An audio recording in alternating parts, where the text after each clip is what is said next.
Orang yang bahagia bakal lebih banyak mensyukuri masa kini daripada menghabiskan waktu di masa lalu ataupun masa depan. Dr. Adlin Unger, seorang psikolog asal California, bilang dalam bukunya yang berjudul Happy bahwa ada 10 kebiasaan yang bisa kita bangun tiap hari biar kita bisa bahagia. Yang pertama adalah mengelilingi diri kita dengan orang yang bahagia. Mungkin Sobat Jiwa sering banget dengar hal ini ya. Dan emang bener banget, orang-orang yang positif bisa ngasih kita afirmasi-afirmasi positif juga yang kita butuhkan biar sama-sama jadi happy. Yang kedua, memprioritaskan aktivitas yang bikin kita bahagia. Artinya kita gak perlu FOMO. Misalnya temen kamu seneng jalan-jalan, tapi kamu mungkin senengnya rebahan di rumah. Ya gak apa-apa, kamu bisa memilih apa yang bikin kamu lebih bahagia.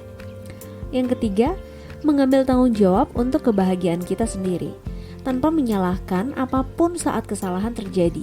Seringkali kita ngerasa frustrasi saat keadaan gak baik-baik aja, dan itu wajar banget. Kalau kita ada dalam keadaan yang sulit, pasti kita bakal ngerasa stres dan frustrasi sama keadaan itu.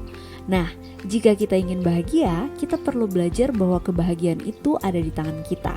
Jadi sekalipun keadaannya sulit, kita punya hak untuk memilih setiap tindakan yang kita ambil dalam menghadapi hal tersebut. Dan kita bisa memilih untuk tetap bahagia. Yang keempat, tidur yang cukup, makan yang baik, dan olahraga yang rutin. Siapa di sini yang suka bad mood kalau lagi lapar? Nah, tubuh dan mental kita itu saling berkesinambungan karena ada hormon-hormon yang saling mempengaruhi. Jadi kalau fisik kamu kuat, mental kamu juga bakal kuat. Yang kelima, maafin diri kita sendiri saat kita ngelakuin kesalahan. Iya, ini mungkin bukan hal yang mudah untuk dilakukan. Kesalahan itu bisa bikin kita ngerasa bersalah atau malu sama diri sendiri. Oleh karena itu, kita perlu mengingat bahwa kita pun masih manusia. Dan kita bisa belajar self-compassion ke diri kita sendiri biar kita bisa memaafkan saat kita ngelakuin kesalahan. Yang keenam, nikmatilah hal-hal yang sederhana. Sesederhana minum teh di sore hari, atau dengerin suara lonceng di rumah, nikmatin angin sepoi-sepoi, dan sebagainya. Hal-hal itu bisa bikin kita bahagia. Yang ketujuh, tanpa merasa rendah diri, kita bisa menyambut kesuksesan orang lain. Berbahagia untuk orang lain secara tidak langsung bisa membuat diri kita sendiri bahagia. Yang kedelapan, menikmati alam secara rutin. Gak perlu pergi jauh-jauh, alam itu bisa kita nikmati dengan menginjak rumput di halaman kita atau mencium bunga di teras rumah kita. Buat kamu yang suka bercocok tanam, kamu juga mungkin bisa nanam tanaman hidroponik di kebun kecil kamu. Yang kesembilan, tetap tangguh saat menghadapi rintangan.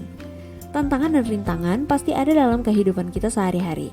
Untuk itu yang kita perlukan adalah teknik-teknik coping yang tepat untuk menghadapi tantangan dan rintangan tersebut. Yang ke-10 yang terakhir, berbagi kebaikan, pujian, ataupun donasi dengan orang lain yang membutuhkan. Kebiasaan yang satu ini ternyata membuat kita melatih compassion kita buat orang lain dan malah bisa berdampak positif buat self-compassion ke diri kita sendiri. Nah, itu tadi 10 kebiasaan yang kita bisa bangun agar selalu bahagia. Buat kamu yang pengen nonton teknik-teknik mindfulness lainnya yang bisa kamu lakuin sehari-hari, boleh subscribe channel ini dan ikutin seri mindfulness yang bakal kita bahas tiap minggunya. Sampai ketemu lagi Sobat Jiwa.